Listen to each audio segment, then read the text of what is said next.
ir particularmente al tema, o los dos que están vinculados esta noche en uno. Antes de eso quiero agradecer profundamente aquí a querido Aníbal por la gentileza o la deferencia de invitarme a dar estas palabras. Por otra parte, la persona Aníbal quiero expresar mi sentimiento de alegría y sobre todo de afecto en los miembros de su familia, empezando por su esposa que está fuera todavía, su hija Leticia, que está su hijo Lago, y por allá está su hijo Amigo. Los tres hijos, está presente su madre, doña María Delma, está presente su hermana, Diana, está presente acá Lago. Lago y yo casi, no sé, si me hubiera sido por doña Delma, hubiéramos nacido juntos delante. Y Juan Ángel, ella acá Juan Ángel, sí. Bueno, partiendo de eso, darles una bienvenida de nuevo y quiero hacerlo a todos los presentes, una persona, un queridísimo profesor nuestro, una persona a quien admiramos, pero de toda la vida, que es nuestro querido profesor Ángel Domingo Sosa. Un aplauso para el profesor también, para todos ustedes. De esta forma porque sabemos que el tema que nos trae a colación y particularmente en esta obra para mí extraordinaria. Miren que empecé y todavía no terminé y les aseguro que voy a seguramente a tener que repetir unas 10, 20 veces y más la lectura de un material tan interesante, tan bien documentado y yo diría demasiado ajustado a la persona de quien se encargó de su elaboración, que es aquí Aníbal. Es muy objetivo, un material que vale la pena.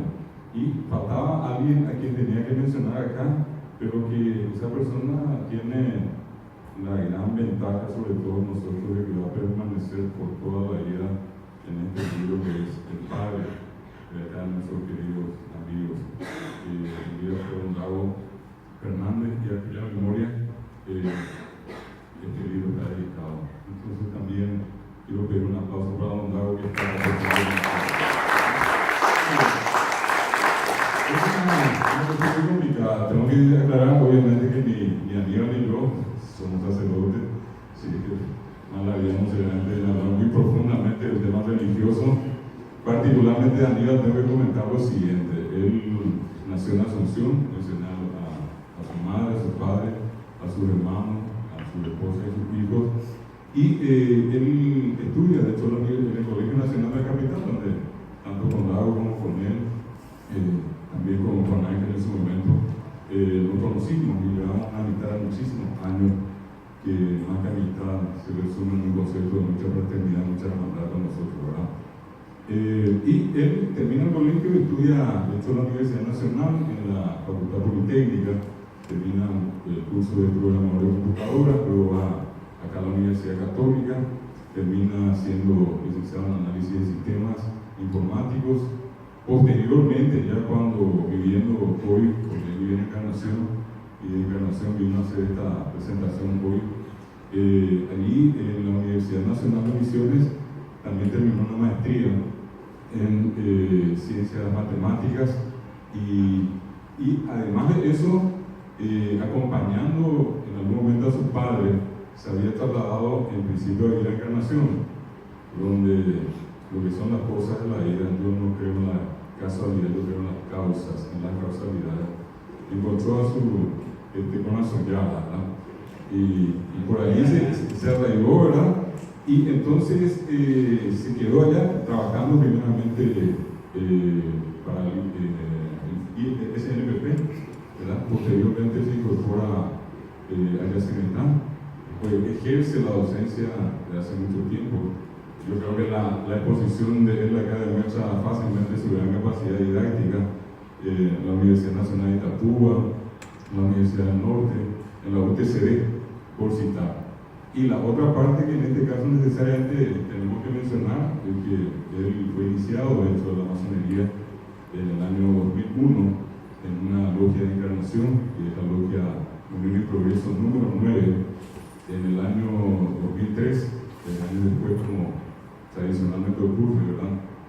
Pasó siendo compañero y finalmente fue maestro en el año 2003. Hubo una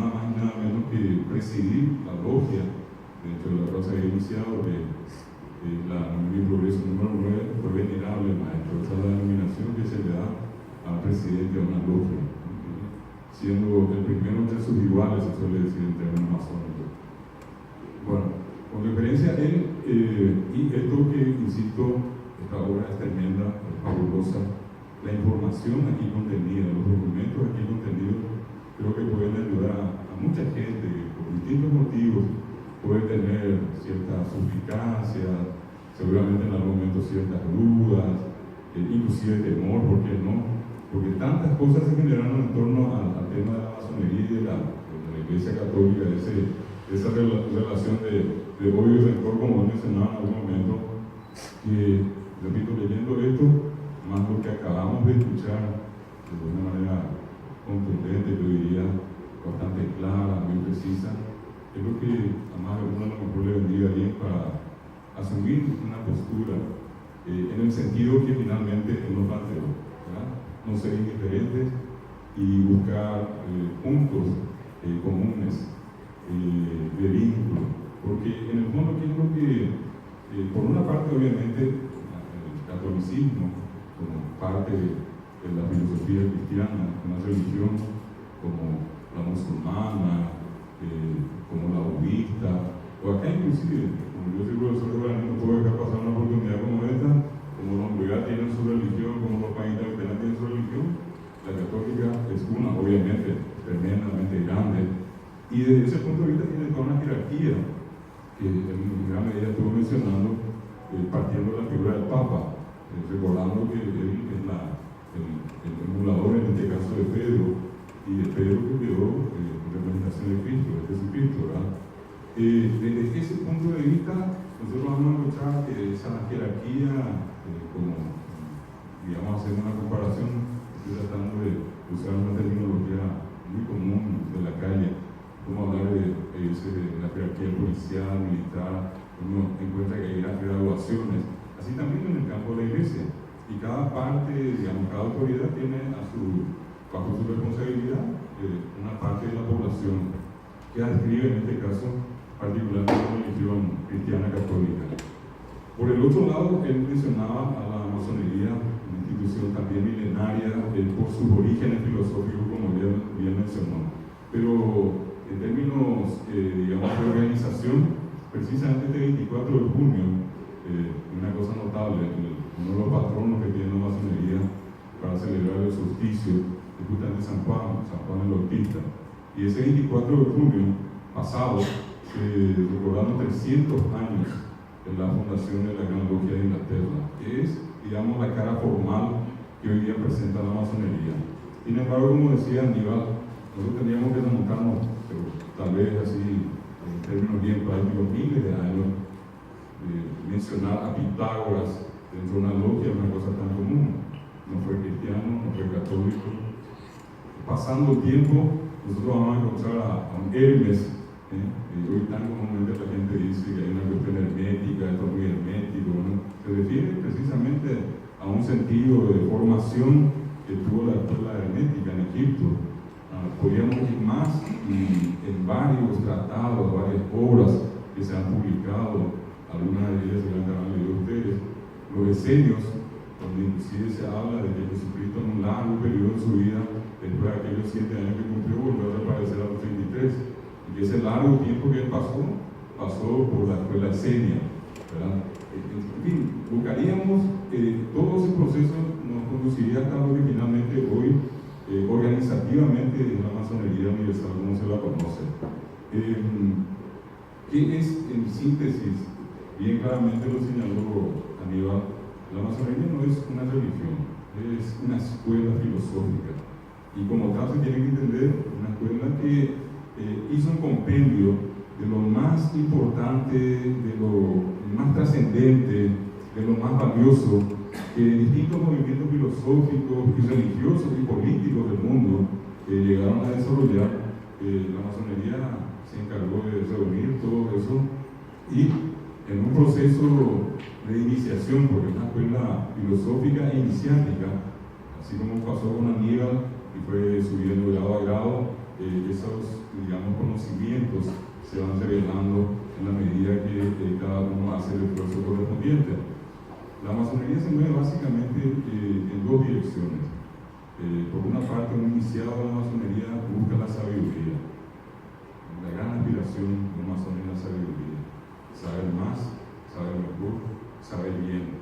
Y por el otro lado, un masón sabio, pero sin virtud, de poco o nada sirve. Entonces, el otro camino obligado a un masón es la práctica de las virtudes. Sabiduría y virtudes. Hacia ese destino apunta un iniciado en la masonería. ¿En quién cree? Cree en un gran arquitecto. ¿Y por qué cree en un gran arquitecto? Porque en ese nombre, básicamente resume los nombres que los iniciados de distintas religiones tienen de su Dios. Porque en la masonería no solamente existen cristianos católicos, no solamente se han iniciado judíos, se han iniciado musulmanes, se han iniciado, y como bien lo mencionaba inclusive, un habla dura, un habla, inclusive, como mencionaba, anarquista de la masonería, tuvo ateos y bueno, en menor grado agnósticos, pero ateos también.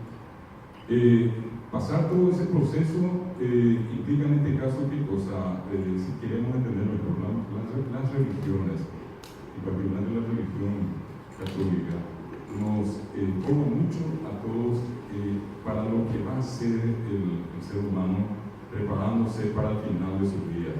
Es más para lo que viene después. La masonería forma a cada uno de los iniciados para vivir este tiempo, para vivir ahora, le da las herramientas necesarias para vivir en este mundo, intentando acceder al mayor plano de la sabiduría y por el otro lado a practicar las virtudes. Pero ahora, no prepararnos para lo que viene después, no tanto para eso, sino que más para esta vida terrenal.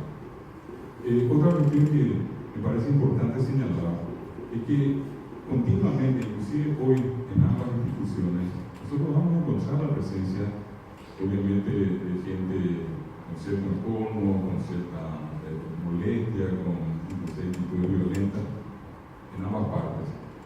Básicamente, si tomamos las dos cuestiones que refieren al catolicismo y a la masonería, bien decía él que eso también se da con gente de otras religiones, ese par de opuestos se da de la masonería para con otras religiones, pero así también el otro aspecto positivo que no podemos perder de vista es, sin ninguna duda, la constante intención, más que intención inclusive, acción y reacción positiva de varios miembros de la Iglesia Católica dentro de la masonería y de varios masones insertos dentro, digamos, de la jerarquía eclesiástica. Al punto que documentadamente Aníbal mencionó el caso de 3 papas, uno de ellos probablemente el más recordado y el mejor recordado dentro del largo listado de papas de la Iglesia Católica, que es Juan XXIII, el Papa Bueno, ¿verdad? Y últimamente el Papa Pablo VI. Una cosa que nos llama poderosamente la atención es que actualmente dentro de esas últimas imágenes que Aníbal Torres había mostrado, aparece también la figura de este actual Papa, quien muestra un sentido muy aperturista, no solamente con instituciones como la masonería, porque él mostraba con fotografías, él no vino a decir acá, dicen que me contaron, el otro día dijeron en tal parte, no, las fotos están acá, esos hechos ocurrieron, tienen fecha, tienen lugar, tienen testigos, en fin, son cuestiones puntuales que muestran esa intención de apertura, esa intención de integración. Porque finalmente pienso que somos los seres humanos, somos individuos que esencialmente tenemos que ser buenos. Es decir, que yo no conozco, si ustedes conocen, avísenme y díganme dónde, y yo voy a ir a buscar y voy a leer y voy a tratar de convencerme. Una religión que muestra a un ser humano, le muestra el camino a lo malo. Y tenemos que ser absolutamente malos y malos, pero bien malos, y bueno, y eso es lo que vale. Y la misma cosa, instituciones tan importantes filosóficas como la masonería, que en el fondo buscan, le decía yo, sabiduría y virtudes. Es decir, lo más importante que tiene la masonería es poder mostrar una cara como la de Aníbal, ¿verdad? Y decir, bueno, este es un masón, es una excelente persona, es un excelente profesional, un excelente docente. Así se lo conoce a él. Y ese es el rasgo más importante que en general yo creo que a ambas instituciones nos interesa. ¿Qué es lo que queremos? formar seres humanos buenos, útiles, y que ese gran objetivo que tenemos todos finalmente, esa emancipación y la búsqueda de la felicidad. Todos tenemos derecho a ser felices. Yo particularmente considero esta noche una noche muy especial, también una noche histórica, porque este tipo de eventos no son usuales, no es usual, y celebro el hecho de que Aníbal haya tomado esta decisión y lo haya hecho de una manera que para mí particularmente es un reflejo de lo que entiendo todos los que estamos acá deseamos para nuestra vida. Es lo que hizo con su familia, que están acá, que están contentos, sus hijos saben que ellos son, y esa es una cuestión que en este caso yo creo que a él y a todos los que somos sus amigos tiene que enorgullecernos y tiene que hacernos sentirnos muy contentos. Es una noche especial, una noche histórica y para mí una noche muy feliz, porque escuchando cosas como esta que apuntan a buscar el bien común, a buscar la bondad, a buscar la felicidad y entender que ambas instituciones, pese a lo que dice acá 800 años, pareciera una cosa de loco, ¿verdad? Cuando dice 800 años de controversial y contradictorio antagonismo. Esa es una cuestión que yo creo que lentamente se puede ir superando. Pero para eso, obviamente, todos tenemos que conocer qué es la religión cristiana católica y qué es la masonería. Y con conocimiento de causa, hablar. Muchos lo han hecho simplemente por meros habladores, sin tener conocimiento preciso de qué son algunas instituciones.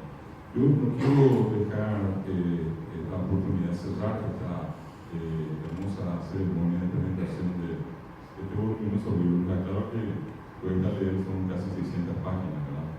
Es una obra muy bien preparada, redactada, corregida, busqué errores ni siquiera son conocer, ¿verdad? Como soy profesor de gramática, ni siquiera son conocer. En fin, quiero pedirle finalmente a Aníbal una mención, una reflexión suya con respecto a esto que él plantea acá. Más allá de lo que anotaste allí y de toda esta experiencia que estás teniendo cotidianamente, ¿cómo es el desarrollo de esta película? ¿Cuál podría ser un final anunciado? O definitivamente que no existe ese final. ¿Qué tendríamos a futuro que hacer para que ese final en la vida sea mucho más feliz que hasta ahora nos aburrió la historia? Bueno, yo viví ejemplos, como suelo decir, apenas en la vereda de enfrente, en Río Grande do Sur, en Brasil, ceremonias presididas y dirigidas por sacerdotes, instituciones benéficas para la sociedad, regenteadas por sacerdotes y mantenidas y ejecutadas financieramente desde la masonería. Y ese proceso creo que es factible que vaya ocurriendo en nuestra sociedad en la medida que se conozca más. Bueno, ese es el objetivo. Eso es a lo que apunto. Como me dijo aquel arzobispo, no hay que decepcionarse. Cualquier grano de arena ya es nada más. Bueno, finalmente quiero recordarles que así como uno tiene un largo listado y destacados sacerdotes, de obispos, cardenales y obviamente papas, en una parte de nuestro querido amigo Aníbal que mencionó a destacados masones. Como a lo mejor la vista no permitió ser demasiado claro en la lectura de algunos de esos nombres, mencionar simplemente algunos de esos grandes, JFK, John F. Kennedy, mirando un poco más allá de nuestra frontera, insisto, un destacadísimo hombre que hasta hoy deslumbra, asombra, conmueve a la gente, como Mario Moreno Cantinflas, como Charles Chaplin. Hablar, por ejemplo, de grandes y destacados literatos. Él ha mencionado, por ejemplo, a la Ladura, una parte representada no solo en el comunismo de Pablo Neruda. Podemos nosotros ir buscando esos nombres afuera, vamos a encontrar muchísimo, pero también si miramos acá en el Paraguay, vamos a encontrar escuchar a grandes destacados hombres de la patria. Yo solamente quiero mencionarles a dos, y en esos dos, otros dos que tienen que ver con esta fecha de hoy. La presencia, por ejemplo, de Cecilio Báez, que tiene en su haber el primer título de la Universidad Nacional de Asunción, el título número 1 de la universidad que corresponde a liberal, gran liberal que fue Cecilio Báez. Y por el otro lado, un republicano, como pocos, ambos, claro, Cecilio Báez, que quería mencionar polémico, aún así, como Bernardino Caballero. Y recordar, decía, en la fecha de hoy, el 29 de septiembre, el principio prácticamente de la guerra del Chaco, pero en el final de la guerra, dos manos fraternas y hermanas se pasan la mano y resumen el final de la guerra. Así como Menachem Begin y Anwar el-Sadat en su momento en Oriente, en Medio Oriente, y acá se dio con el caso de Peñaranda y de Filoseida. Hay muchas cosas que normalmente solemos escuchar y que se suele decir que los masones, así como también en el ámbito de la iglesia y en otras entidades, los masones preferentemente de por medio de ese gran concepto de fraternidad. Eso traspasa fronteras. Hay un momento en que uno ya no va a pensar solamente en Paraguay, Argentina, Brasil, sino que en una institución que reúne a todos los seres humanos en torno a una causa común. Ese es, yo creo que el punto esencial que debemos apreciar en un mundo que vivió tantas veces y sigue tan fuertemente dividido, el intentar encontrar puntos comunes que en vez de dividir nos ayuden a reunirnos, a fortalecer y a sumar en favor de una causa común que es la causa humana. Yo no le agradezco a Aníbal esta diferencia ahora conmigo y a todos ustedes por haberme escuchado a mí y también a Aníbal. Yo creo que en alguna medida esto va a incidir para que están presentes acá varias damas y también que esto sea una ocasión para que cada una pueda leer y sacar sus conclusiones. Muchas gracias por escucharme y les cedo a Aníbal para cerrar la ceremonia.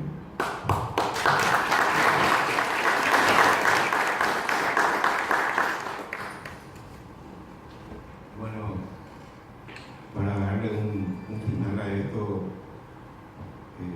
yo quiero compartir con ustedes una intimidad, ¿verdad? Esto surgió hace 15 años.